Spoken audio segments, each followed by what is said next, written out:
Hi, I'm Shelley Klingerman, Managing Partner of Next Studios and President of Stiletto Agency. A huge congratulations to Pete and all his awesome co-hosts for closing in on 1,000 episodes. I've loved following the Break It Down show because of the broad topics and interesting people that Pete interviews. It's my absolute pleasure to get to host today's show with Pete and Clint Emerson as my guest. I've spent over 5 years working to share everyday vigilance, tips, tricks, and tactics with women and men, and today we're going to learn tradecraft from some of the best. As you know, Pete spent many years in the military collecting intelligence, and Clint is a retired Navy SEAL with 20 years of experience.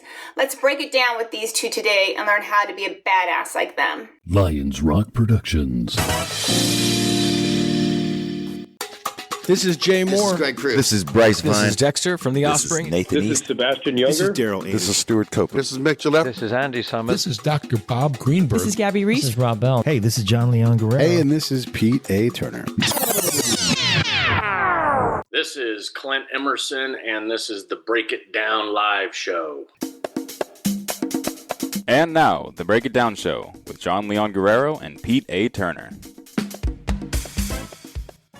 That's right. We're live here on the Break It Down show with, so one of the things, just for purposes of background, I've got a lot of combat time. You've been outside the wire probably as much as anybody you know. So I don't want to put the Letterman jacket on and talk too much about that stuff because, we do other things now. I don't know how long it's been since you've been, deployed somewhere, but for me, it's coming up on 10 years here pretty quick. So, which I guess to say that we also can reference back, but let's try to avoid a lot of that back in the teen days kind of stuff because, you've talked about that in a lot of places. Let's talk a little bit about, I guess, I'm curious what your thoughts are with regards to the election. I don't want to get political, but just in terms of, we don't know what's about to happen, right? And guys like us are thinking, do I have my ammo? Do I have my go bag? What am I going to do? Extra protocols when we go to the goddamn store, So what does it look like for someone like you who has focused most of his life on security and preparedness and all that kind of thing, where we have such a big unknown? We literally have no idea who's going to win the election. Read 2 articles, you get 2 different outcomes.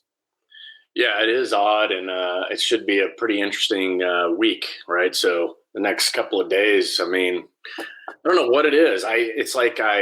For me personally, I can't stand this part of the 4-year cycle. But at the same time, I'm addicted to it. Right. You don't want to see, which states are blue, which ones are red. And, there's some entertainment and all that. Certainly the debates have been entertaining and both candidates have their way of doing what they do. But yeah, as far as preparedness and all that, it's been, let's see, just kind of backing up to what you're talking about. I've been retired for 5 years. Right. I'm still doing odd and end contract work, from time to time and still do just to maintain clearances and all that kind of stuff. But yeah, for the most part, 5 years since a real deployment and just hanging out, doing preparedness, trying to get people to be more proactive, preemptive with how they think, along with how they, put things together, whether it's in their vehicle, their home, or, at their desk at work, if they ever go back to work. So it's been, that's kind of been, eating up the past 5 years of my time, and I enjoy it. It's fun. But as far as, I had put out all my books are illustrated. So I put out an illustration the other day of how to survive the election. And so one was, all right, go bury your head in the sand until it's done, which isn't a bad idea. Get completely just shit-faced. That's one opportunity that you could take and just get through it all. And it had some other stuff that were pretty general, but, just tongue-in-cheek ways of dealing with this thing. But I think overall, there's a lot of whoever wins, there's going to be fires everywhere and social unrest. And, I think we thought the same thing the last go around. And there was a lot of that talk going on. And, it was pretty calm. I think overall, you've got to be prepared, not paranoid. Take, the proper steps to making sure that you and your family are safe and you've kind of thought about everything at least once or twice. But I think for the most part, this country is somewhat civilized enough not to go crazy. And if it does, then just make sure you've got, certain things in place so that you get through it okay. I'm often asked these kind of questions, because of my background, and I know you must get this a lot, but some of these scenarios, there is just no good answer. Like if you're driving to go from A to B and then something's in between, like your car gets mobbed by a bunch of people, you can't just drive over everybody. What can you do? I literally, when you find yourself approaching a situation where all of a sudden you are mobbed by somebody, or something like that. I mean, for most people, they don't go anywhere near the unrest, right? They're able to avoid it without even being aware that it's even a threat. But what does someone do when they find themselves in an impossible situation where all of the options look terrible? That's a good question. I talked about it a couple of times. I mean, if you're on foot, big thing with any of these events, especially if, we all know that social unrest is emotionally charged. When emotions are involved, irrational logical thought goes out the window and people just act. So knowing that, you stay away. If you find yourself on the perimeter of it, then go the opposite direction, go perpendicular to which the flow of traffic is moving. If you find yourself in the middle of it, then immediately you've got to start identifying your outs. How can I get to the perimeter? Move with the flow. Don't go against the grain, because that's not going to do you any good. And then skirt your way to the perimeter so that then you can go perpendicular. I have a rule of putting, you put 2 city streets between you and the social unrest, and then you can kind of reassess and make sure you're safe. When you're in the middle of it, keeping your hands up, right? Non-compliant, or you're more of a compliant negotiator stance. You shuffle your feet. Big thing about keeping hands up is prevent any of that suffocation type injuries where you get crushed injuries. Identify the walls, the barricades, and the dead ends, and don't go near them. Also, the invisible threshold between the people and law enforcement. Stay away from it. Even though you're a good person stuck in the middle of something, you have to assume they're going to hit you over the head thinking that you're a protester. So just stay away from all those law enforcement thresholds, yes, walls, barricades, all of that, right? So now if you're driving, when you take a right and all of a sudden you're surrounded by a bunch of people, like you said, you can't do, the Walking Dead move and try and start running people over. That'll do you no good, get you thrown in jail real quick. So you have to just keep it slow and steady. I believe that you've got to keep a little bit of that momentum going. Remember, you are a 3, 4, sometimes even a 6,000 pound vehicle. You have the advantage regardless of what's going on outside. Keep the wheels moving, even if it's slow, it's just a creep. And then try to get off that street as quickly as possible. Personal experience, I was overseas during the height of the Arab Spring. And that's when the Muslim community basically just kind of went into very much of a revolution, if you will, in every major country over there. And I took a wrong turn and ended up surrounded by 1,000+ people that were angry, emotionally charged. I was in my vehicle and I was surrounded. The car was tipping from driver's side wheels to passenger. They were trying to tip the thing over. And I saw what I call a set of sympathetic eyes. This guy that had a AK-47 slung over his shoulder, the look in his eyes was that he felt for me. He felt for that position I was in. And so I gave him the international sign of peace, which is this: money, right? Money. You want money? Yes. You want money? Come on over here. And he's like, okay. So he went to the passenger door. He held his AK-47 at the crowd near that door, which created a nice bubble, of space. I let him in the vehicle, not knowing exactly how this was going to go. Yes. All I had was, I had a pistol. That's it, right? That I'm not even supposed to have. So, yes. So he gets in, and then I'm like, point that gun out the windshield. And so he puts it up at the windshield. And then that just opened up the street so that I could just go. Oddly enough, you go 2 blocks down, you take a left, you go another 2 blocks. There was a gas station. We pulled in there and you could hear the birds tweeting. You know what I mean? There was nothing going on. So it's amazing what creating space will do for you as it relates to safety and security. And on top of that, a little bit of cash in your pocket.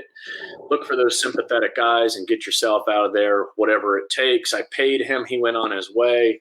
that was that. So some of those same principles obviously apply if you find yourself in that situation. Things that I didn't have because I literally just landed. So my cell phone was dead. I didn't have SIM cards yet for that area. So a lot of lessons learned out of that. Luckily, I had cash. I had a gun.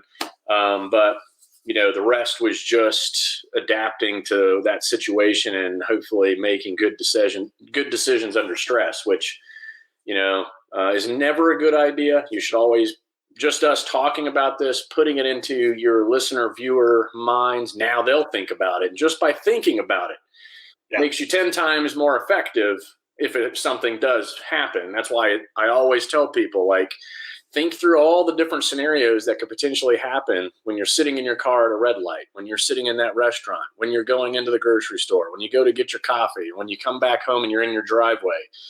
All those points of attack. It's always good to just take a second, think about what you would do if something happened, and you'll be better off for it.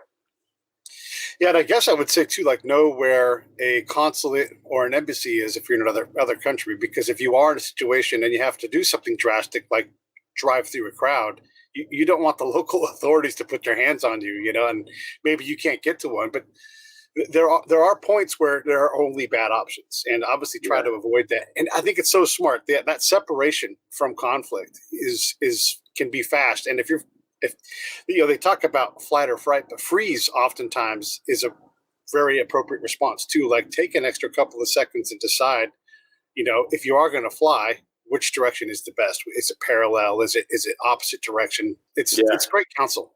Yeah, no doubt. I wanted to ask about, especially for guys like us, it's really easy to go from being, aware situationally to hypervigilant. And then, because it's really hard to limit that, right? It'd be kind of a runaway train, and all of a sudden you start to see things that aren't there. I mean, look, as a spy, my peers would be like, I'm being followed right now. Are you really being followed? I keep seeing the same people. Really? Are you? Why in the world is someone following a training kid, at a basic level course? We're not talking a high end course here, Clint. We're talking, basic level course, right? Why is someone following you? But they believe it in their mind. They're so hypervigilant that they lose contact with reality. How does one avoid that? How do you know how to limit when it's okay to just take any seat in the restaurant? You don't have to sit in the perfect seat. Right. Yeah. I think I always say I think the word situational awareness is overused but underutilized. Right. We talk about it all the time, but nobody really breaks it down so that it's easily digestible and makes sense for everyone. I think our brains are not computers. They cannot aggregate all the information in any given environment, put it in little folders, and then send you alerts when one of those, a threat is standing in front of you. It just doesn't work that way. So I tell people all the time, to balance hypervigilance, all it goes about knowing what you're going to look for before you walk out the door. So if you're in if you're in an urban environment, let's say a downtown congested environment, you're going to be on foot and it's a lot of foot traffic, public transportation, and that's the theme of your day and your pattern of life, then you already know what the threats are. You just have to look for them now instead of trying, because the reality is if you try to pay attention to everything, you actually end up paying attention to nothing.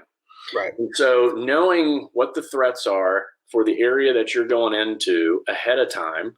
And then now, you're basically sensitizing your mind. You're kind of recalibrating it, whether it's urban area or I'm going out in the middle of nowhere, the pickpocketer versus the mountain lion, right? So these are the things I'm going to look for. I'm going to look, consciously feel the bumps going on as I move towards the subway. When I'm on the subway, I'm feeling those bumps. You're paying attention to the things that relate to that environment, vice just trying to look at everything, because like I said, then you see nothing at all when you try to do that. So I think that's number one in controlling that vigilance piece. The other part goes back to what we were anchored to, is all about running scenarios and making sure that no matter where you're sitting in the restaurant, if you can't get the perfect seat, that's okay. You're just you're going to run the scenario based on what you've got. So if I know that, I've just got finished writing another 100 Deadly Skills, the Combat Edition, and in it is all different fighting systems, right? And so what I found interesting and I thought was pretty cool, and I'll highlight it here, is in the Krav Maga world, the Israelis basically break it down as what's in front of you is the green, what's to your peripherals is yellow, and what's behind you and you can't see is the red zone, right? So green, yellow, red.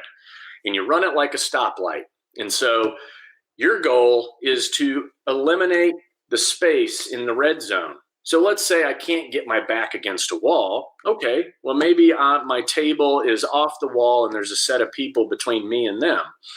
That's okay. Now I've identified that, all right, I've got that little bit of gap in my red zone. I feel like I'm pretty good because when I look behind me, every time I look behind me, I've turned that into a green zone. So your goal is keep your head on a swivel and try and create as many green zones as you can without looking like a nut job. So it's, but there's a lot of cool systems out there that I think everyone should know about. The OODA loop, we've all heard about that one. That one certainly applies to trying to get inside your adversary's mind and what he is going to do. You've got, Cooper's colors. It's been around for years, but the problem is I couldn't tell you what the difference between, red and orange is right now. Yeah. So, sometimes when you color code things, you lose sight of what's good and what's bad out of all the colors. But, bottom line is you've got to keep your mind in the game, but give yourself the parameters so that you're not, paranoid or crazy. Yeah. Well, let's continue on this theme. One of the things I like about the Krav Maga style is that if you do end up in a physical confrontation, it's bottom fist to the nose to smash their nose, thumb to the back of the eye socket. So they don't want to fight anymore. If it's a gun, then you use the gun. If it's a garbage can, you use that. You end the fight as quickly as possible because you don't want to be in an extended fight. But before that, all of that other, all of that escape stuff still applies. When you're running around, day-to-day life, what would you say, like, your level of operational, how close are you ready to trigger? Are you like at a 2? Are you at an 8?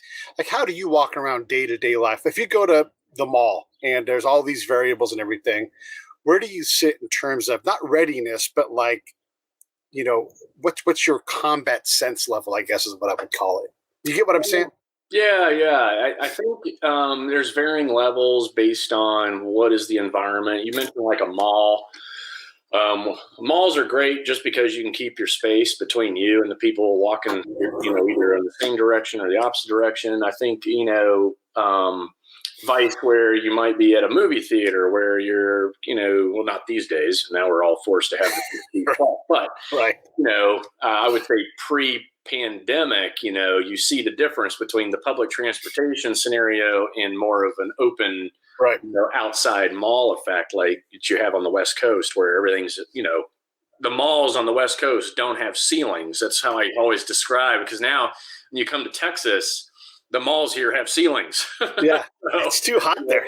Yeah, so you have to, because the weather changes every damn day. But it's I think for me personally, because I train, and everything goes back to training.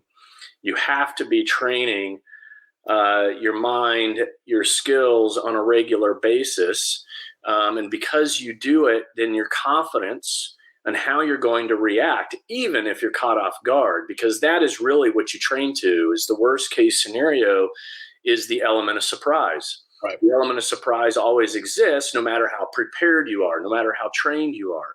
So if you're always training that way, based on being caught off guard and surprised, now you're sensitized to it to the point where you're probably going to be okay. And so because I train it and do it on a regular basis, regardless of the environment, I really just know that and have a certain level there. And I know what I'm carrying. I know that I can both hands are strong hands. There is no weak hand, strong hand. Correct. Right. Both hands are strong. My left works just as good with a pistol or a fixed blade as my right does. So, and because I carry both, then I know I'm good. if things go really south, I know that I've got my tourniquet and some other items to, as a recovery tools, right? So you think in terms of the preemptive tools, the action tools, and then your post-crisis type tools, then I've got all that stuff. I'm about as maxed out as I can be. And I know I'm good to go because I train all of that on a regular basis. And that's about, that's the extent of it. The rest of the time, you're just kind of running those scenarios from time to time and making sure you know what you're going to do. Yeah, the last time I went shooting, I went with the just a recently retired Green Beret for the audience, and my buddy Johnny Walker. You probably know Johnny, and we did things like we played a game of horse with shooting, and so one of my calls was left hand, left eye, solo grip, because that's not as easy as whatever you do for your home grip. Mm-hmm. And it's funny because you could be wearing the middle of the target out, and we're still going to hit the target. But just that practice, and then like doing that while walking in place, like even if you're at a regular shooting place, just to walk in place and try to shoot, it's really hard. It's really, really hard. You get your heart rate up, and I saw you talking somewhere else, and it's so true. Like when you get at that heightened state where you're in a reactionary kind of, act now kind of mode, boy, fine motor skills are shot unless you specifically train to do things like change magazines or whatever. That stuff's out the door. Like you're not going to reliably do anything well. You're going to drop shit you wouldn't ever drop. Yeah, no doubt. You've heard me say it all the time, and unless you're an MMA guy and you're training in a cage 8 hours a day, then yeah, of course you're fine motor skills because you're a professional athlete and that's what you do for a living. But for the average person who works a normal job for a living, they cannot expect that their fine motor skills are going to operate the same under stress, high levels of adrenaline. And that's why it's important to, at a minimum, train those gross motor skills, those big muscle groups. Yeah. At least when they'll function, but you want them to function efficiently with the most power and impact as possible for whatever it is you're doing. The point about the MMA guys and, being a CEO or any kind of high-end operator, it's important for people to realize you guys are pros. This is what you do for a living. You train, you go to deploy, maybe rest for a little bit, and then right back to training. It's all the time. So for mom or for dad who's just driving around, what are some just go-to things? Like, if something happens, like you can only not master, you can only have so many tools at your, disposal. Like one of my things I always recommend to my friends is take something big and throw it at the enemy, whether it's a potted plant or whatever. They have to now deal with that. A chair flies across the room and is horrifying, if you have to get out of the way. What are some of those kind of things where like, look, you can't be ready for everything. Just look for these things and respond in this way. And then again, break contact, get away. Yeah. Wow. I mean, I think everyone needs to, and I'm covering this too, everyone needs to determine what their nonviolent posture is, right? And your nonviolent posture, and Tony Blauer puts it best, and he's also one of the contributors, so is really, your hands in a position that looks innocent. It gives you that opportunity to show third parties and video cameras that you are not a threat, that you're not the one engaging in anything, right? Yeah. But really what this is a Trojan horse, right? I'm putting my hands up, I'm protecting my head, right? And then if I creep my shoulders up in the middle of that, now I'm protecting the knockout triangle. In the middle of all this, I'm putting one hand closer to my bad guy, so that I can do a palm strike or whatever. I can follow with a big, strong right, whether it's palm or fist. But I think you determine what your nonviolent posture is, and then you train it. So what I do, just something simple, like I have a mirror that when I walk out my house each day, it's like a full body, right? And I do my posture, and then I go straight to a pistol draw. I'll do my posture straight to my blade. I do a posture straight to a strike. And you just do little reps before you walk out the door each day. And the amount of times that we walk out our houses ends up being, I mean, heck, it's hundreds of reps per day. And I would say that, for person versus person conflict or that potential, Start doing that. Integrate that into your day. If you're not a person who carries a gun or a knife, that's okay. Just get that. What is your nonviolent? Your nonviolent posture can be your thumbs hooked in your pants. As long as you know that, okay, my hand, when it's in my pants, I can strike a groin super quick from that position, right? And then now I can go up and do something else. But there is no real right or wrong to the nonviolent posture. It can be this, like the thinking pose. And from here, I know that I can, reach out and hit someone, but know what that is, train it in a mirror, do your reps before you walk out the door. And over time, by repetitions comes speed. And with speed, you're putting time on your side. Time on your side gives you options. Options increases the survivability piece. So now, things that you can do that your everyday carry has become very popular, right? So for me, I've always got my handgun, my fixed blade, tourniquet. I've got, the razor blade in my right shoe. I've got the handcuff key in my left shoe. That's pretty much the big stuff. I've always got cash, and I've got my ID, and I've got my phone and for comms, but at a minimum, that's kind of the basics.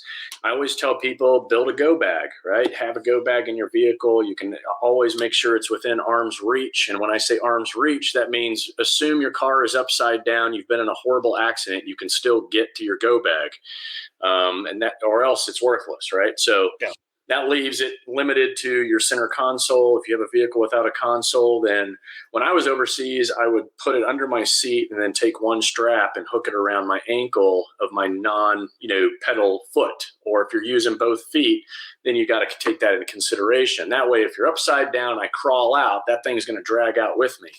But let me jump in here and say one more thing too. Yeah. If your car goes upside down, how are you going to get out? Like I had a race car, and you could only get out maybe two ways, if the car was upside down. So you had to think through like, okay, so like when your car is upside down, what are your windows? And most cars have a shitload of windows, but if you're in a cargo van or whatever, being able to know how to get out of your vehicle, that's an important consideration. Oh, yeah, no doubt. I mean, you hope that the windows are already broken and it just makes it easy, but you have to think, okay, the window's not going down. How do you break glass? It's easier to do it with a tool than with your foot. And if your foot's up above you, you're not going to get to it too well. Cutting the seat belt. There's a lot of considerations, but I think people get the point. And the go bag inside, really, the way I look at it is life support items, right? Yeah. So you've got med gear, you've got meds. If you take meds on a daily or regular basis, it's like a priority piece. You've got some water, you've got some food, you got, a day or two worth of gear that, promote survivability, navigation, comms, obviously like backups for all that. But, it sounds all crazy and paranoid, but really, I just did a video on YouTube like, hey, just the stuff in your junk drawers in your house can build a really good go bag. Yeah. People have all this stuff that sits in drawers or sits wherever. They never use it. Just consolidate it all, and you'd be surprised on how all that stuff is just sitting around actually becomes great tools when you need it. But yeah, those are kind of, my quick thoughts on all that preparedness piece, especially when you're walking out the door. Yeah, I like your day-to-day walking around kit. Like when I was deployed, as an intelligence gatherer, my main job was to gather intelligence. So my kit was built on that. It took a while to kind of streamline it, right? But I didn't need to carry a bunch of extra weight. Yeah. So I carried a Leatherman multi-tool. I carried a strap cutter, and I carried backup pens and a notebook. And then whatever kind of gun I was allowed to carry, at that time. Now, that was about it, because there was usually some kind of forceful element, a dude, a sergeant, an NCO attached to me that would watch my back for me, because my job is focused directly on the person I'm talking to.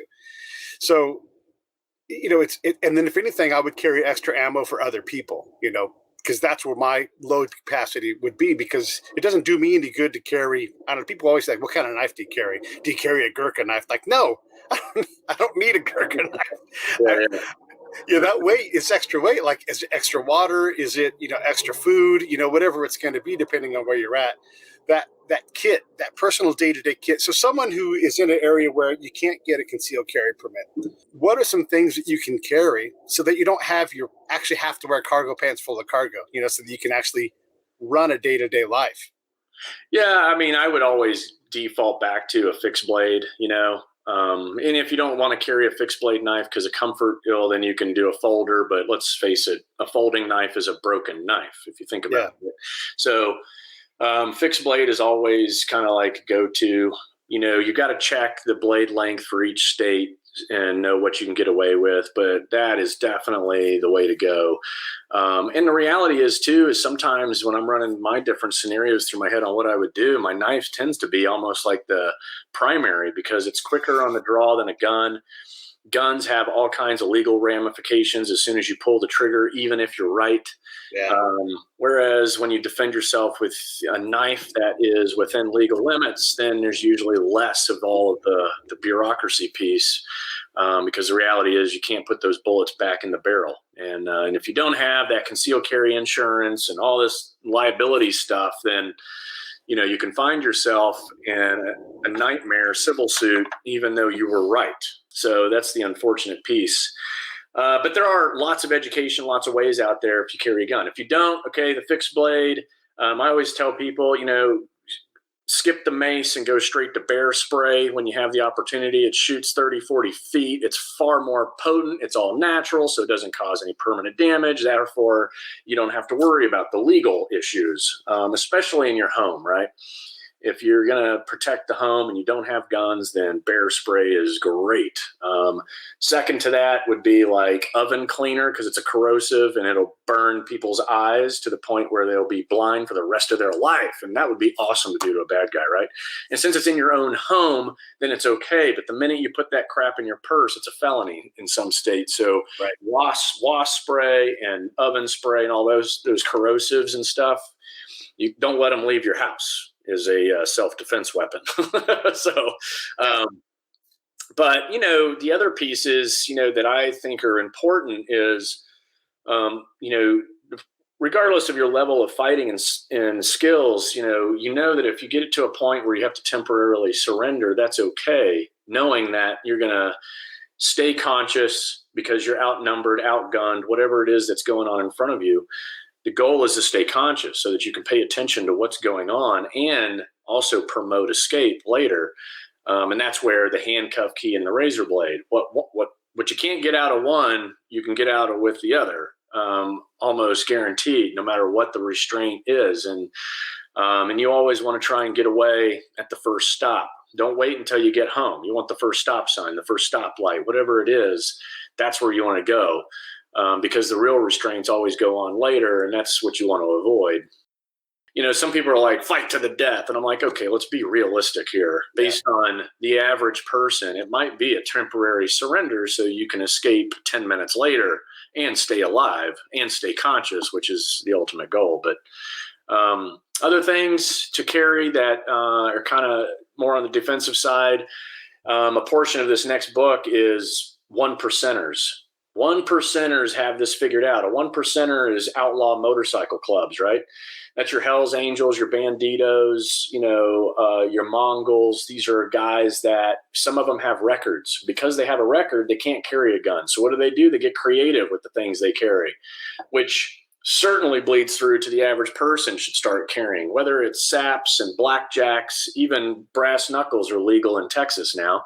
Those are great alternatives. If maybe you don't have a big punch, but as soon as you add something to the punch, now you do. And that's really not a bad deal.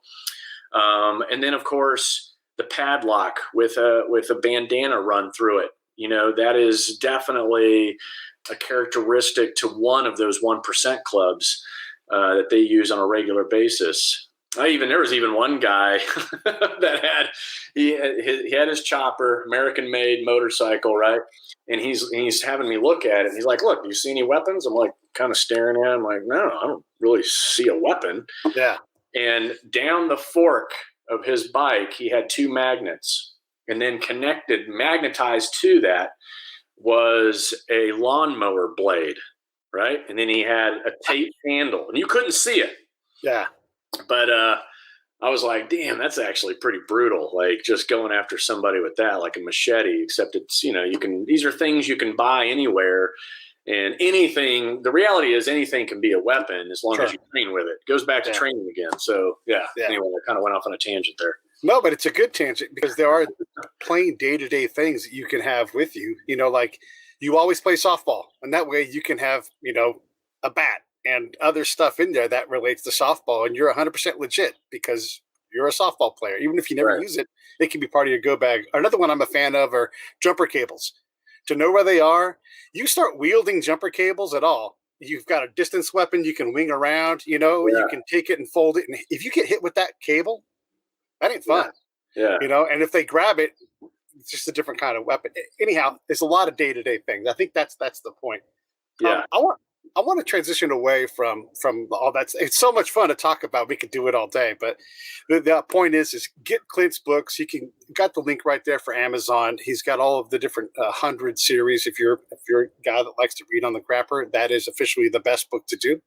So definitely get those. But let's talk about how the heck an operator at your level, how do you become an author, especially given the fact that SEALs, they the quiet professionals type, they don't like you guys writing books, but here you are making a living as an author, consultant, that kind of thing.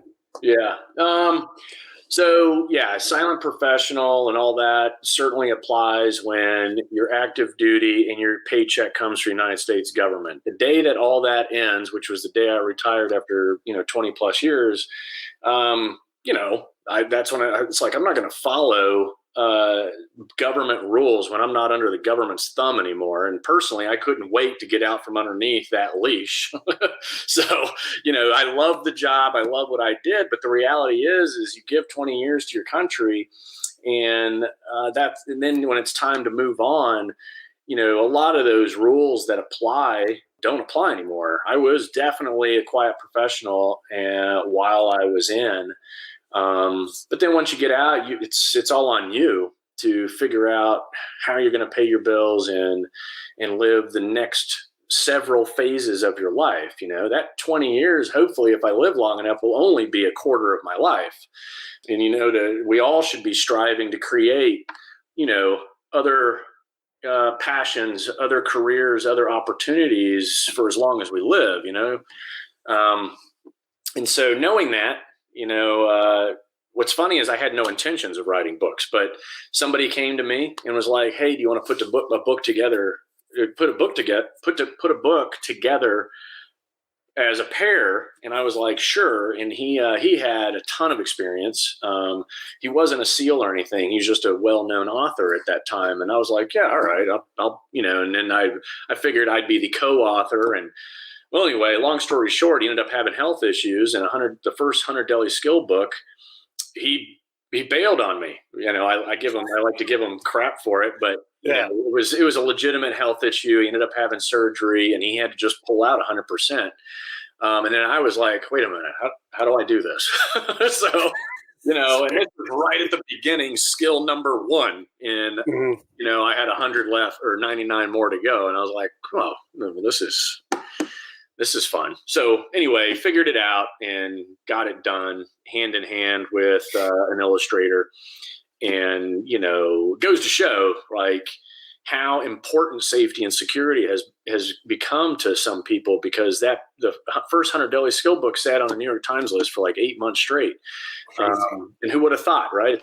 Right. Good for you, by the way. It's a picture book, it's like, so a lot of the thoughts that we had on it was like, goes back to what you and I were kind of talking about a minute ago, is when you have to keep it simple. And you'll hear me, I've been quoted saying this 1,000 times, is that you keep it simple because crisis will complicate the rest. Right. And so that book, it's a how-to book, it's illustrated, and then it's got narrative. The narrative supports the illustrations. You put it all together and the skill. Now all you got to do is go out and do it. And that's the part you can't really help people with. But yeah, who would have thought? And and it's a big taboo thing for SEALs to be writing books. But so far I haven't been, completely blackballed yet. So that's good. Yeah. I'm positive you're fine. Yeah. It's guys. I think a lot of guys have given it as gifts, because it's a great gift book, So, And it's timeless. I made sure that there's nothing in there that's actually going to kind of null and void itself out, so it's nice, simple skills that keep you ahead of any threat out there. One of the things that I've learned over the years, and I've talked to a lot of our peers who've been outside the wire quite a bit, and I'll ask you the question, but the premise of this question I'm actually going to ask you is, most of us agree that primarily what we do in combat zones is have conversations, right?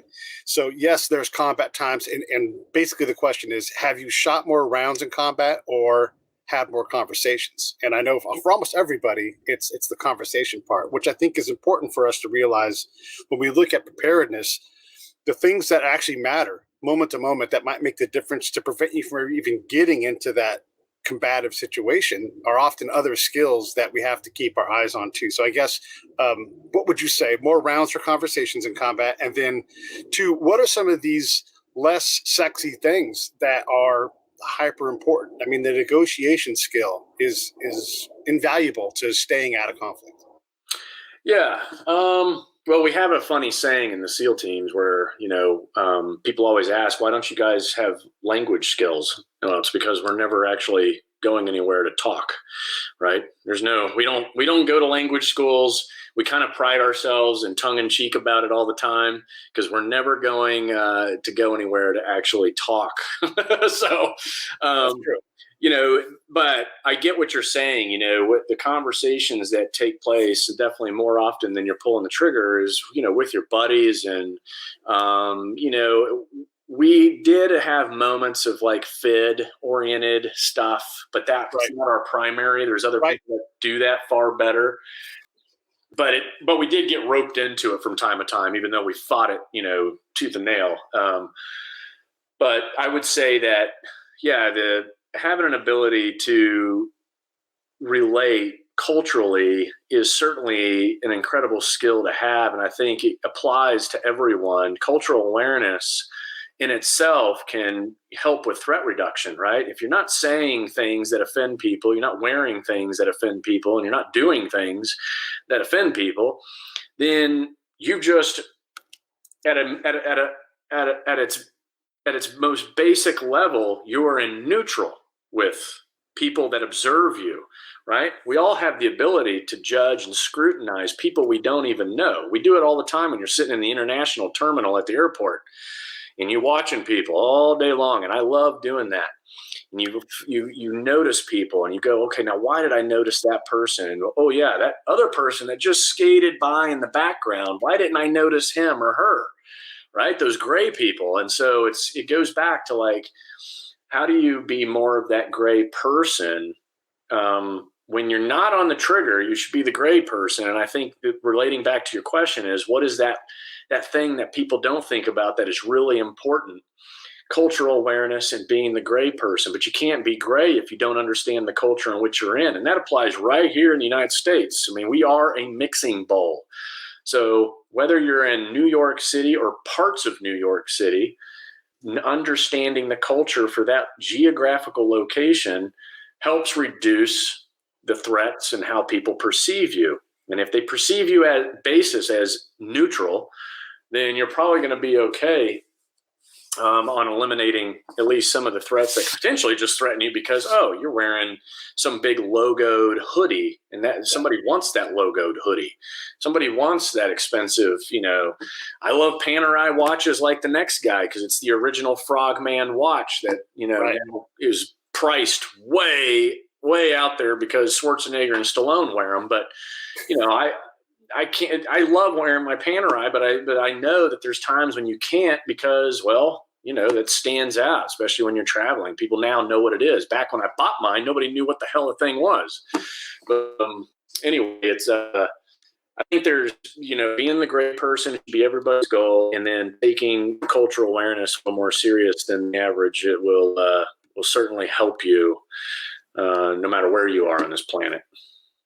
Now that's big. That's a big point. And as a spy, that's part of how I make my living. At least when I did that kind of thing, was staying alive by being culturally savvy. I can protect myself with the culture of the area, which isn't something I recommend anybody else try to do because I'm a professional. but those questions that you can ask that put you in a better position. I was in Paris with my girlfriend. We were out late one night, and I think the next day is the final day of the Tour de France. So they're all going to be riding around Paris, and so everybody's out celebrating in anticipation of this day and everything. And we went to a crepe shop, and it was full of all these tiny little French dudes. And we walked in, and we're trying to get crepes, and I speak a little bit of French, and it turned into this. Like, they gave us our crepes and said we had to eat them there, and they locked the door to the restaurant. And this is like a really thin shotgun style restaurant place. There's not really a place to sit down and eat. And it was full of people at like 3 a.m. We're like, no, we're good. We're just going to walk around.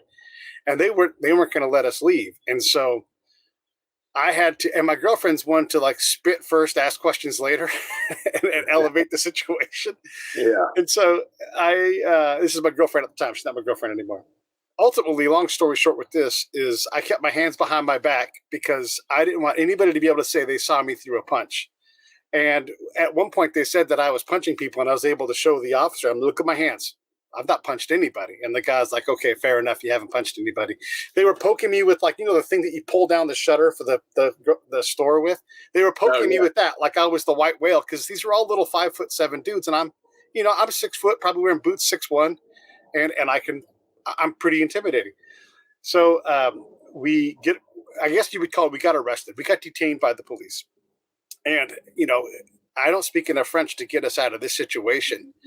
But and this took hours and hours. They called an interpreter who was this Indian dude, and he came from the coast. He was out by Normandy or somewhere. And he comes in and he's talking to me. And he's really upset because he had to leave his family on vacation. He literally had on a Hawaiian shirt, So I'm trying to get this guy calmed down. And this is something I actually can do because this guy speaks English. And so we were talking a little bit. And then I asked him the most important question. I didn't know. I was trying to find out what it was. But once I unlocked the lock, it was unlocked. And I said, are you from Bangalore? And he said, how did you know? It didn't matter what his answer was going to be. I happened to guess good enough with his accent, and I've got some regional knowledge of that. Yeah. But that completely changed his temperament towards us. And he said, I want you not to worry. You were good people. I instantly became good people because I asked him about where he came from and got lucky to nail it, Yeah. I picked the city that's got millions and millions of people in it. It wasn't all that hard of a guess. I could have said Mumbai, but I didn't. And man, I tell you, Clint, that changed everything about what we were doing, because my girlfriend was no help at all, because she just tried to be hysterical, and that wasn't working. But that's ultimately what led to them. And then the police came, and they're like, yeah, you guys were fine. Just go. We missed our flight. We had to go to the hospital because she got hurt in the melee. But man, I was never going to fight my way out of that situation. It would have only gotten worse. Yeah, no, and that supports, like, when I was teaching stuff like this up in DC there for a while, I'd always tell people the business card you collect from the average person, that card becomes more valuable than the phone number to the embassy. That person will help you faster than the embassy. Like, it is without a doubt, you making friends and making sure you've got allies is really the goal of every day that you walk on those streets. And then that way you've got, it's a safeguard to a certain degree, as you know. So, yeah, when that sheikh or that elder says, you can come with me, you're under my protection, you have to just at that point say, in our line of work, you go, yeah, of course, let's go. And you don't show a moment of hesitation because they've given you something very special. Again, not recommended for folks who don't go do that, but you really can protect yourself with the culture of the area. And really, if you're some tourist who happens to be in some place where they have sheikhs and they say they're going to protect you, you're protected. Yeah, no doubt. Or you're already fucked and don't know it. Yeah. Yeah. It's a Danny Pearl situation. Yeah. Yeah. At some point sometimes it's already out of your hands. Okay. So I want to get back to the writing thing. I know you wrote your biography a little while ago. Let's talk a little bit about that. How has that book been, and what are you working on next? So The Right Kind of Crazy. I initially didn't want to write that either, but the publisher talked me into it, and reality is they throw a price tag out there and you're like, oh, Okay, yeah, sure. Why not? I'll tell stories. Why tell stories in a book and get paid? Who's not going to say yes to that? I think it's funny though that most people that write memoirs never admit to that part of it, right? So, and that's exactly how the book is. It is very honest. It's very human. I knew that if I was going to put together a memoir, it wasn't going to sit here and be like, oh, I'm a badass and I'm basically a borderline superhero like some of these books read. Mine is more like, no, I was a total pussy, skinny little runt that wanted to be a ninja when I grew up, and I tell people all the time, I found out that, if you kill somebody as a ninja, it's called murder, but if you kill somebody as a SEAL, you're called a hero. So I just picked the right side of the line, right? So this book, Right Kind of Crazy, really is based on a saying, and it's really, you've probably heard it before, but, bad stories or bad decisions make for great stories. So this book is full of bad decisions. Yeah. And so I put it all out there, probably more than what I probably should have. But people that read it, they really relate to different parts in it, whether it's, the little bit of crazy that we all have, or, being raised in a broken home, dysfunctional families, parents dying early. I mean, I went through from beginning all the way to today with that thing. And it's not about combat and all that. It's really about just human stuff. And if I talk about any of the operations, it's only so that I can get to the funny part or to the sad part within that operation that I'm really focusing on, the relationships and the people. That's what matters inside of all the sexy stuff. And so I made sure to focus on that. And that's been out for about a year and it's doing good. It missed its marketing window because of COVID or the Russian scandal investigations turned straight into pandemic. So all of my media just literally vaporized. The Today Show and Fox and Friends and the things I've done for other books just like got canceled and never got rescheduled again. Yeah. So there's a lot of those books sitting on shelves. So if you guys want a funny ass book, check out Right Kind of Crazy. And now I'm working on the third of the 100 Deadly Skill Trilogy. Oh, right. You said that. Yeah. Which is the combat edition. Pre-sales for that will start in the next couple of weeks. And man, this one was the most fun to do because instead of Clint telling you 100 cool skills, I took the month of May in the middle of a pandemic, jumped in my adventure van and drove from coast to coast, 11,000 miles total, visited with 17 badasses in this country, all of them experts in certain fields, so that this book delivers 100 skills that are just very devastating, right? Just, hey, how do I just end the conflict right now? Be done. And once again, in 100 Deadly Skill fashion, it's illustrated, very simple, but you're getting it from the guys who do it for a living every day, teaching it across the country. So, and I didn't just focus on special operations guys. I mean, we got professional boxers, you've got tier 1 guys, of course. Then you've got, like I said, you've got 1%er, Hell's Angel, Bandito guys, grappling guys, shooters, both pistol, rifle, sniper. So the combat edition covers everything from hand to hand all the way to the sniper rifle. And keeping it basic, because I'm a true believer that if you master the basics, you will be advanced. And most people just want to think that they need to skip the basics and get to the cool stuff. But the reality is it's the basics that becomes the cool stuff when you get really, really good at it. And that's what this one is just going to just blow away all the other books because it's timing. I mean, everyone needs this book right now. Yeah. And so hopefully pre-sales in the next couple of weeks, and then it'll be in your hands. Probably won't make Christmas, but it'll definitely kick off the new year. I want everyone to embrace their inner badass because they all have it. Yeah. They just don't know it. Yeah, for sure. Hey, so all operators are always working on something, training, some kind of something. So what are you working on right now? You're like, I've got to develop this skill. What's in your tool bag that's you need to improve? Man, I've been I've been changing up, the strong hand, weak hand philosophy. Yep. So that has been probably the best thing I've worked on, and still working on it, right? Being two strong hands, strong tools, to include your head, and really focusing on being ambidextrous, to be honest with you. I mean, with whether it's pistol, right? I mean, we do it a lot when you're in, but not to the extent of where those skill sets should be when you talk about civilian clothing and concealed carry. So I highly recommend everybody create two strong hands. It makes a world of difference on your capabilities. Yeah, you think about when you do the day-to-day things, like if you brush your teeth, try using the other hand. And if you're not sure which hand is the other hand, switch hands, and all of a sudden you'll feel it. And then I'm very naturally ambidextrous. I can throw, I can write, all those kind of things, both-handed.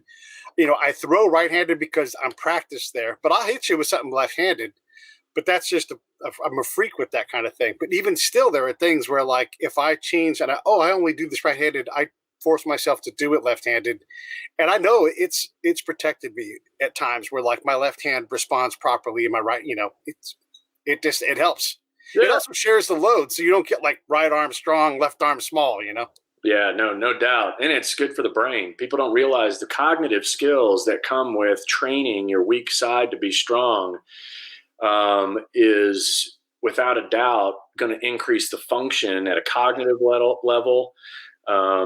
And when you talk about agility, balance, and stability, as soon as you start training the left side of your body as an equal, or for me, left, right? 90% of the population are strong on the right. Training both sides to be strong at everything is actually big time exercise for your brain. Yeah. If you jump, try to jump with your non-jumping foot. If you're right-handed, you probably jump with your left foot.